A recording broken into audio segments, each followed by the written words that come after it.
other than Queen on the Scene with my friend and yours, Lady Gilmore. Take it away, Lady Gilmore.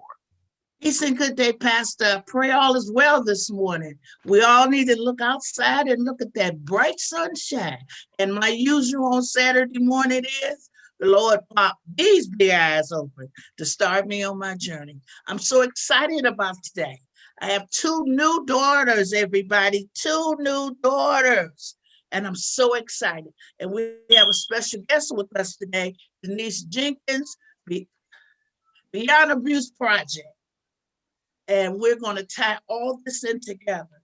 I want to share with you, to our parents, listeners, grandparents, every caregiver there is. Please tune in today. Miss us on the live, you can always go back and look at it, because the title of this topic is very heart-touching to me. Enduring the course. We're still going through, everybody was thrust into a immediate change right away. Not only did it affect the adults, but it affected the most precious ones, our babies.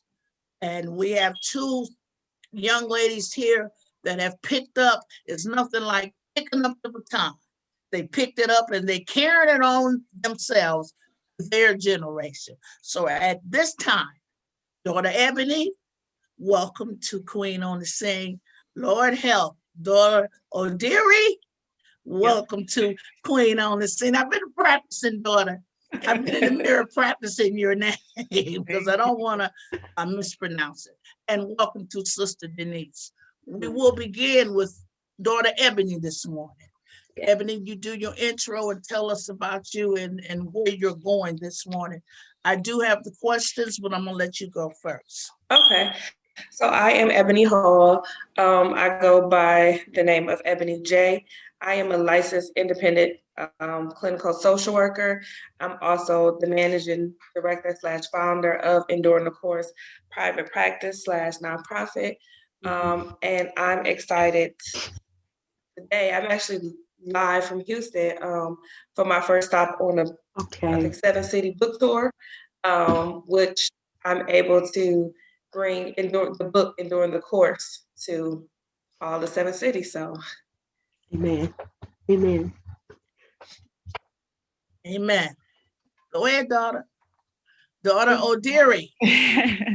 Good morning, everyone. Thank you so much for having me on the show. Thank you to Ebony, of course, for extending the opportunity. Again, my name is Odiri Omobian. I am a master's level licensed social worker. And I'm one of the newest members of the Enduring the Course family. So I'm really excited to be here today and to share some words of wisdom and to learn from all of you. Amen, amen. Sister Denise. Good morning, everyone. Pastor Larry James, thank you for allowing us to share the format with Lady Gilmore. And we thank you, Lady Gilmore, for giving us an open forum to share with our community. This is just one of our free community outreach collaborative efforts to get our families healthy, healed, and whole. I represent the Beyond Abuse, Domestic Violence Advocacy, Education, and Support project. And we've been around, we're celebrating 12 years, and we still do it free. So we just want to thank our new daughters for coming in, for Ebony, and then for Odiri, and for launching Ebony's book, her practice, just pushing her to that next level, because the Bible tells us that we, as the older women, shall encourage the younger women. And we cannot do this unless we do it as a village. So I just thank God for her taking the mantle, like you said, Lady Gilmore, and moving on. Thank you so very much. Ebony, one of the questions are, what are some of the stigmas that you want to address today? So, and right in the book, Enduring the Course period, it is really to help decrease as many stigmas as we can. We know, especially in our community, we have been taught basically to, like, what goes on in this house stays in this house. And for me, that has been a problem that has created a lot of things like abuse, and allowing the cycle to continue, allowing mental health to continue and be left untreated. Another stigma that I want to make sure that we're hitting and make people know that it's okay. It does not show that you're weak because you're going to see a therapist or you're seeking mental health help. It actually shows your strength because it takes a lot. It takes a lot of courage to go in and talk to a perfectly stranger about everything, you know, anything under the thing that's hurting you or that has happened to you or, you know, anything like that. I also like to talk about the myths of church that if you're suffering from mental health or if you're struggling or if you're seeking help, then again, that means that you don't have faith. When that's actually the opposite, because God has planted people like Oderia and myself to be able to walk you through this journey, to be able to support you. And so therefore, what better way to show your faith of, again, trusting a perfect stranger in most cases, be able to support you as you're struggling. So yeah. And thank you so much, daughter Ebony. And daughter Odira, what is your vision as a mental health provider? How do you want to impact your clients? My vision as a mental health provider, I really want to empower my clients to take hold of their lives, take hold of their mental health, their mental wellness. I think that my generation, I'm a millennial, we are definitely opening a lot of doors and we're riding a lot of new waves that are very different from our parents' generation. You know, like Ebony said, what happens at home stays at home. A lot of us are going out and we're telling our stories. We're on platforms like this. We're on Facebook, we're on Instagram, and we're trying to connect. We're trying to find ways to heal ourselves and to heal our friends and our families and our futures. So for me, I want to impact my clients and the whole ETC family. We want to empower our patients, our clients. Yes, this next question coming from daughter Ebony is really going towards my generation. What can people expect to gain from therapy? Because that was not a good word in my generation. All right, daughter Ebony, tell us about it. Yeah, unfortunately, sometimes it still is looked at as a dirty word. So we want to make sure, one of the things that I love about being a therapist and being the type of therapist that I am, that I feel Darius and just my whole team, is that we are not what you kind of see on TV or the typical, what you used to see on TV where you go in and there's typically an older white gentleman, sometimes a white female, and they have a couch and they sit there and most people feel very judged. And so what I like about what we're doing now, the way that it's done now is that we can do therapy anywhere, literally anywhere. We can do it in the community. We can do it in the car if we have to. You know, you can't come to the office. I have people when they find out I'm a therapist, they like the one with the couch. I'm like, yeah, I have a couch, but nobody's ever laid on it. So we can do it in the schools, we can do it in the home, we can do it wherever is the most convenient and comfortable for the client. So I'm definitely excited about that. But the other part about it is that we can do it in a way that supports the client. There's so many therapeutic interventions that we are able to bring in again. So it's not just you just go in and you sit and the person talks to you and asks you, well, how does that make you feel? We're doing all type of things. I know a therapist who has incorporated dance into like hip hop dance and different things into his practice. And so he's going out and just another way to communicate and connect, which makes perfect sense because for years we talk about the different learning styles. So why don't we apply that to everything? And again, the good thing about this, this generation of therapists is that we can do it anywhere, anyway, at any time. I mean, at this point with the pandemic, because we're virtual, I take clients as late as 9 o'clock some days. Just, depending on I now do practice safe care very well. I don't do that often. That's not an everyday slot, but I do that just because of other people's work schedule and children being home and different things like that. With before, it's typically a 9 to 5 or something like that. So I'm very excited about it just looking very differently and still being effective and working. Amen, amen. This is going to be our last question, daughters. Daughter Odiri, how did you decide how you wanted to make an impact in the social work field professionally? How I decided to make an impact on the social work field, to be totally transparent, Ebony knows a lot of my story. I never wanted to be a traditional social worker. It just was not something that I was interested in. I never wanted to solely be community-based. I wanted to be more dynamic than that. I wanted to find a space that I fit into that felt good to me. And the direction that I'm heading in is very much so like the wellness space, self-care, being more holistic in my approach as opposed to just traditional social work in the sense that, we'll come to your house and maybe we'll work a treatment plan consistently, and we just stick to these specific things. I wanted to be more dynamic, really investing in my learning and my clients and what works for them.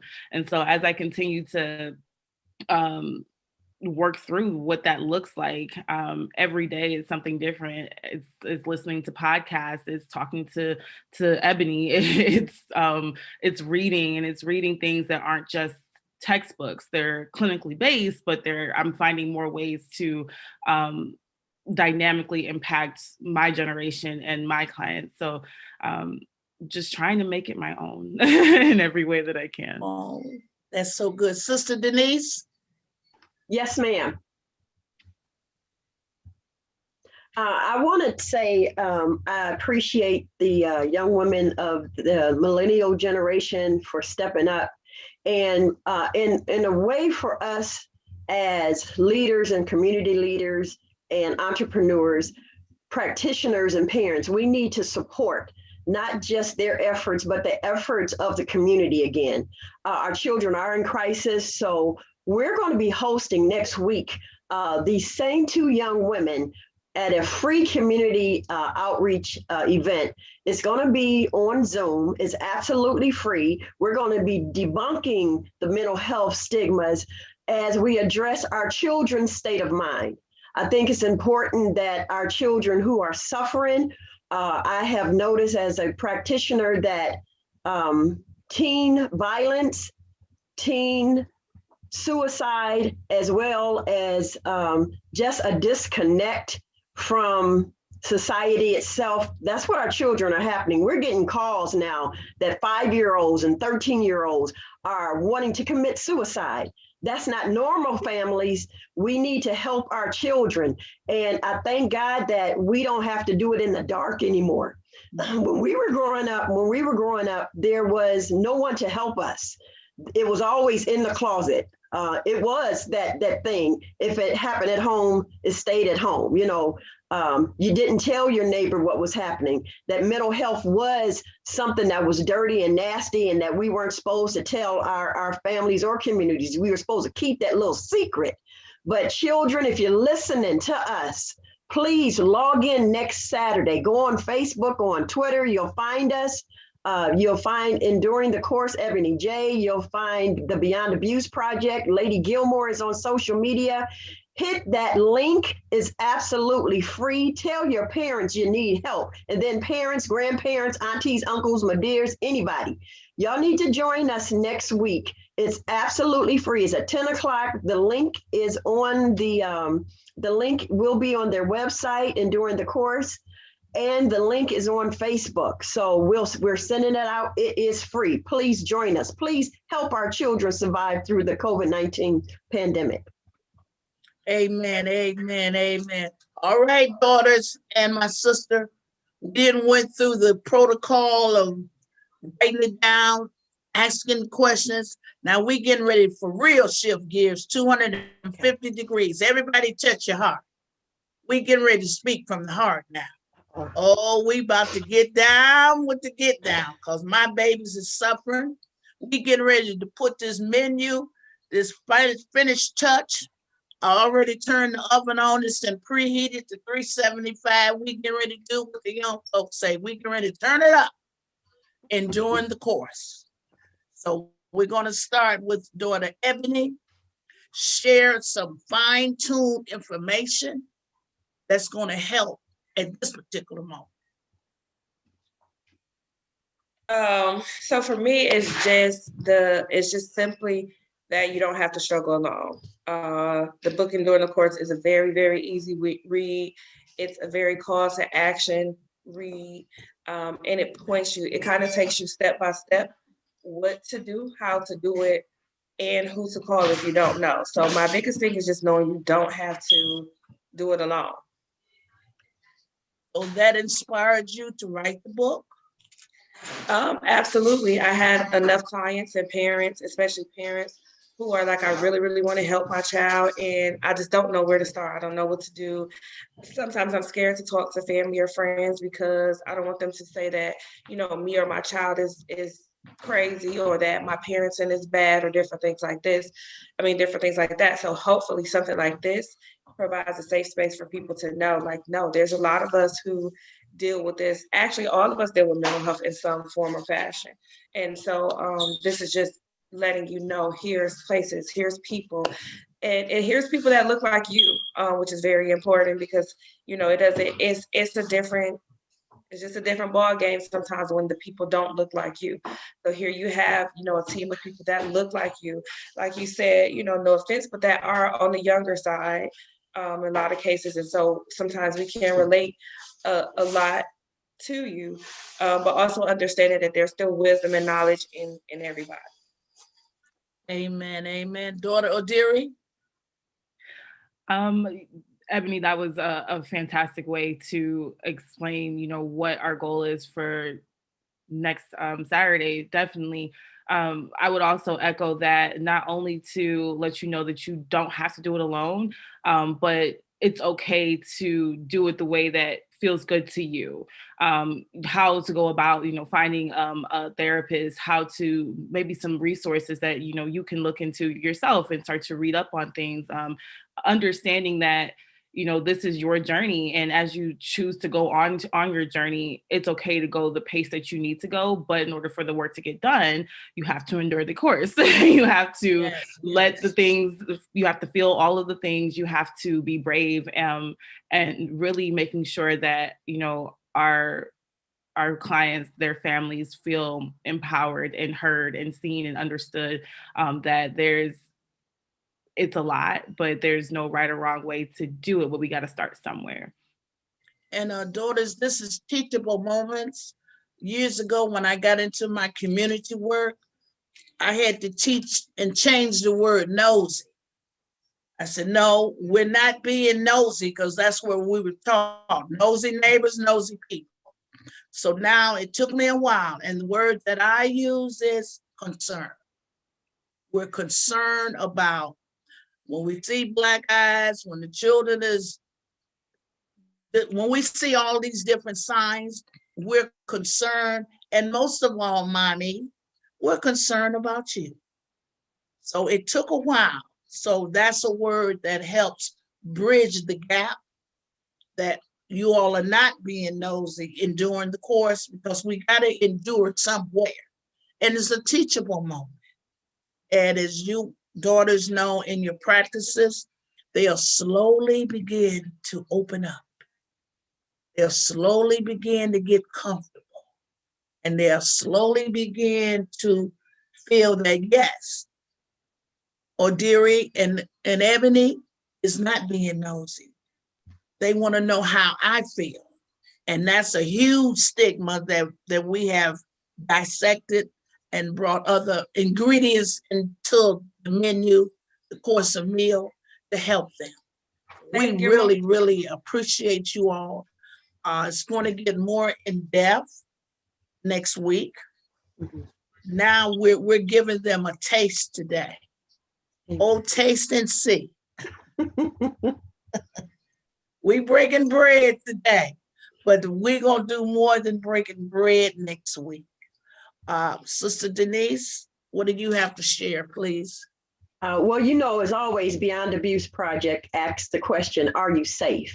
And my question to the radio audience and TV audience, are you?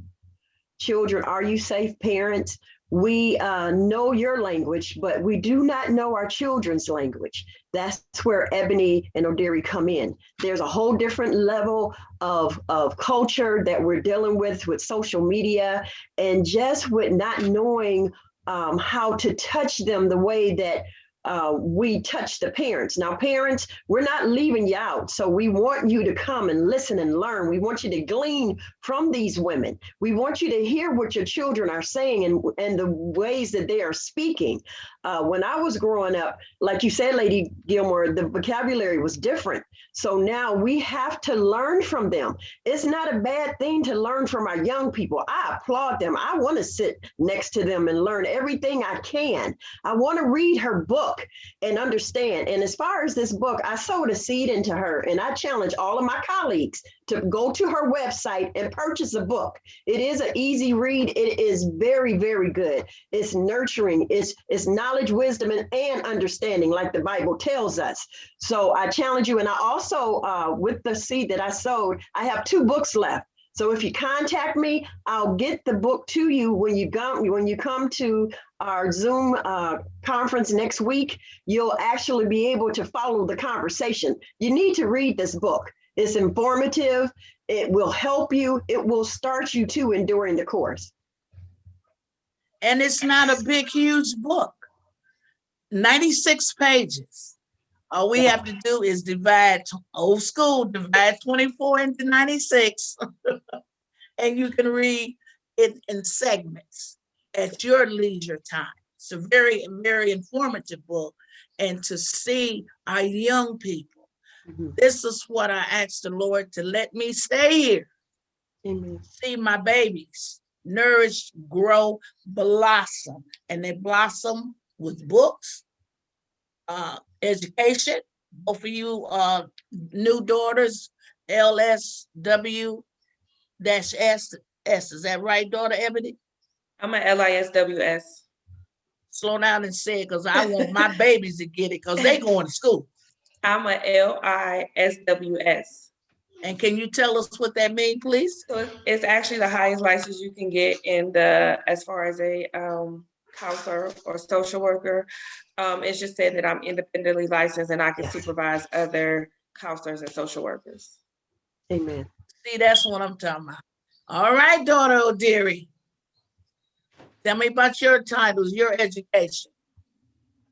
My education, I am a graduate of Case Western Reserve University, so I have a Master's of Science in Social Administration. I am also a licensed social worker. So what that means is, so Ebony's credential is she's an independently licensed social worker. I'm a licensed social worker. I'm working towards my my clinical license.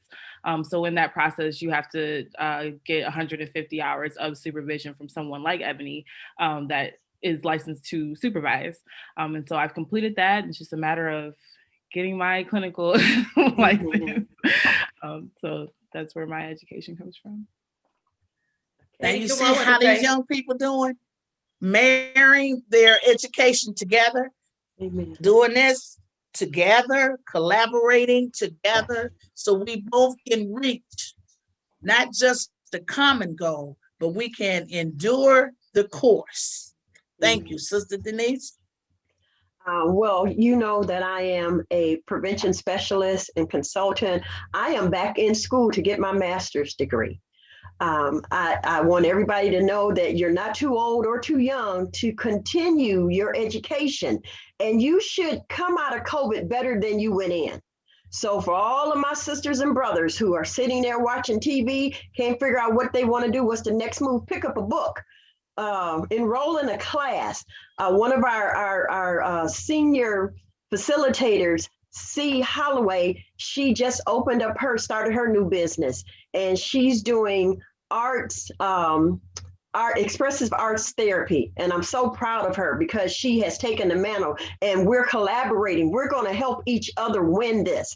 We will not let our children die in silence or in vain. You got to go. There's a purpose. We want you to live and thrive and survive for the next generation. So as we pass our mantles on, but we're not leaving you girls by yourself. We're going to push you with finances. We're going to push you with open forums like this. We're going to be there at your events. If you need gas money, call us up. up, we'll help you out. So, and that goes for any young entrepreneur or professional that's out there that does not have a platform. Get in touch with Lady Gilmore. She's good. She's our queen on the scene, and she will connect the dots to make you a community collaborative partner with us. Lady Gilmore, can I say one thing real quickly? Somebody's hands. Go ahead, new daughter. So the one last thing I wanted to say about the book is not only is it an easy read, meaning it's a short read, the language in there. So it's not something that'll be over your head. It's not a lot of clinical terminology, and that was very intentional because it didn't make sense for me to write a book to help other clinicians or to that's not what it's for. So I want to make that very clear. I get asked that question a lot of times, and it's like, no, it's very, very I can't think of the word, but it's very where it's the language is this just where anybody can read it. I actually have teenagers reading the book as well, who's able to comprehend and understand it. So I feel like that's important. And then my last thing is that I just absolutely want to thank you guys for this opportunity, because sometimes when we're talking about generation connections, sometimes people think that they can't learn from the next generation, the younger generation. And for you guys, since I've met you, both of you have been able to allow me to just, sit at the table and bring what I bring. And I never feel as if I'm inadequate or because you guys, have been here, that you're not learning or you're not listening. And so I appreciate that because that's not always my experience. Amen. Appreciate you, daughter Ebony. Amen. Daughter O'Deary, look how much better I'm getting with that name. Wonderful. Just wanting to say thank you as well. It's truly a pleasure to be here with all of you. I'm so excited for next weekend, and my prayer is that it's everything that you all expect it to be, and that all of us want it to be. So thank you again for the opportunity. You're both so welcome. I'm learning every day. I learned from my 6-year-old in my daycare. She said, Grandma, do you have a block to plug in my computer? I said, what is that? She said, the block. So I said, show me. I had no idea that piece that you can take apart. I have no idea. It was called a block. So 72nd chapter in my life. I appreciate you young folks. Believe me, I appreciate it. We got a couple of minutes. We're going to hear from Sister Denise. Our daughters, think of 30 seconds to wrap it up after Sister Denise.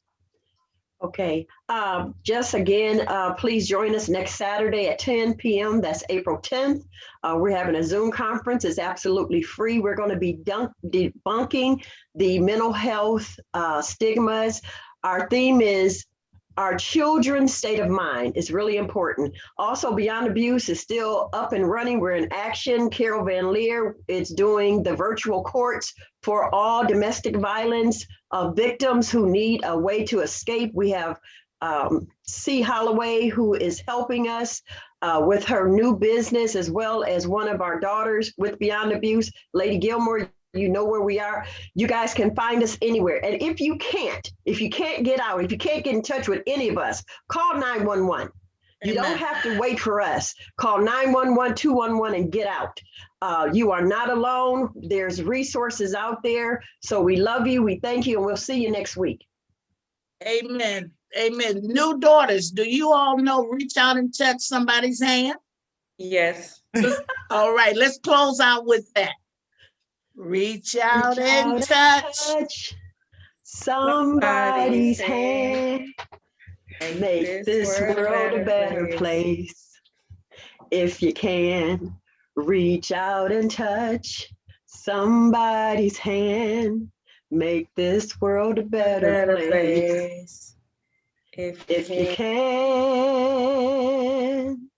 Okay then, Miss Denise. Right. That we can do. That's what it's about. Reaching out and touch somebody's hand. Okay, daughters, you got 30 seconds. It's 9:28 and we'll be going off at 9:30. I just want to say see you guys next week. All right, bless the Lord. Daughter O'Deary, that means see you next week. Yep. Thank you. See you next week. All right, see you next week. Thank you all for listening to us today. The Lord has yet blessed another day Amen. of reaching out and sharing this information. So many times in the past, they've taken all this to the grave and nobody was helped. But we want to Amen. keep it out of the grave and pour it down into our children, our parents, and anybody that need it. All right, love you all. Thank you so much. Peace.